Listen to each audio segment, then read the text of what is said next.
Hello friends, എല്ലാ കൂട്ടുകാർക്കും നമ്മുടെ ചാനലിലെ പുതിയൊരു വീഡിയോയിലേക്ക് വീണ്ടും സ്വാഗതം. ഇന്നത്തെ ഏറ്റവും ലേറ്റസ്റ്റ് ആയിട്ടുള്ള ടെക് അപ്ഡേറ്റുകളാണ് വീഡിയോയിലൂടെ ഷെയർ ചെയ്യുന്നത്. അപ്പോൾ വീഡിയോ ലൈക്ക് ചെയ്യുക, ഷെയർ ചെയ്യുക, കമൻറ്റ് ചെയ്യുക, മറ്റുള്ള സുഹൃത്തുക്കൾക്കും എല്ലാം എത്തിച്ചു കൊടുക്കുക. ഇതുപോലെയുള്ള വീഡിയോസ് എല്ലാ ദിവസവും വീണ്ടും ലഭിക്കാനായിട്ട് ഈ ഒരു ചാനലും കൂടെ സബ്സ്ക്രൈബ് ചെയ്ത് സപ്പോർട്ട് ചെയ്യുക. നേരെ വീഡിയോയിലേക്ക്.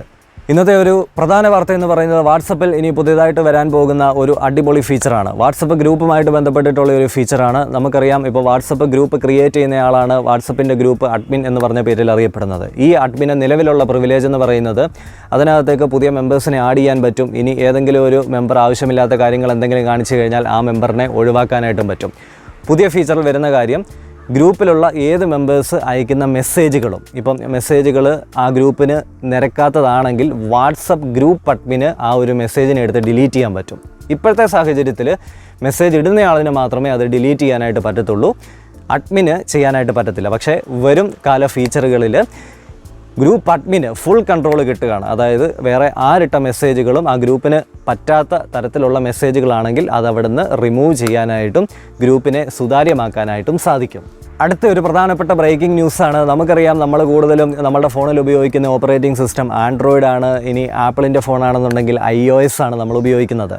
പക്ഷേ ഇതുപോലെ തന്നെ തദ്ദേശീയമായിട്ട് ഒരു ഇന്ത്യൻ ഓപ്പറേറ്റിംഗ് സിസ്റ്റം ഇറക്കണം എന്നുള്ള നയവുമായിട്ട് കേന്ദ്ര സർക്കാർ മുൻപോട്ട് വന്നിരിക്കുകയാണ്. കേന്ദ്ര ഇലക്ട്രോണിക് IT സഹമന്ത്രി രാജീവ് ചന്ദ്രശേഖരാണ് ഈ ഒരു കാര്യം വെളിപ്പെടുത്തിയത്. പക്ഷേ ഇത് എത്രത്തോളം വിജയിക്കുമെന്ന് നമുക്ക് പറയാനായിട്ട് സാധിക്കത്തില്ല. ഇപ്പോൾ വാട്സപ്പിന് ബദലായിട്ട് ഒരു ആപ്ലിക്കേഷൻ കൊണ്ടുവന്നിട്ടുണ്ടായിരുന്നു. അങ്ങനെ പല കാര്യങ്ങളും ഇന്ത്യ ഇതിനു മുൻപേ ചെയ്തിട്ടുണ്ട്, ഒന്നും വിജയിച്ചിട്ടില്ല. എന്ന് പറഞ്ഞതുപോലെ തന്നെ ഇതും എത്രത്തോളം വിജയിക്കുമെന്ന് നമുക്ക് കാത്തിരുന്ന് കാണാം. അടുത്ത ഒരു വളരെ പ്രധാനപ്പെട്ട ഒരു വാർത്തയാണ്. ലോഞ്ചിന് മുൻപേ തന്നെ സാംസങ് ഗാലക്സി S22 സീരീസിൻ്റെ ഫുൾ ഫീച്ചറുകളും ചോർന്നു.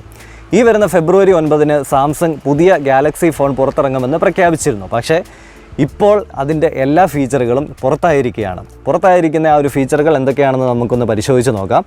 ഗാലക്സിയുടെ 22, അതുപോലെ Galaxy S22 plus, Galaxy S22 ultra, ഈ 3 ഫോണുകളാണ് പുറത്തിറങ്ങാനായിട്ട് പോകുന്നത്. ഇതിൻ്റെ എല്ലാം കോമൺ ആയിട്ടുള്ള ഫീച്ചേഴ്സ് ആദ്യമേ നമുക്കൊന്ന് പരിശോധിക്കാം. ക്യാമറ ഫീച്ചേഴ്സ് എന്ന് പറയുന്നത് ട്രിപ്പിൾ ക്യാമറയായിരിക്കും ഗാലക്സി 22ലും ഗാലക്സി S22 പ്ലസിലും വരുന്നതെന്ന് പറയുന്നു.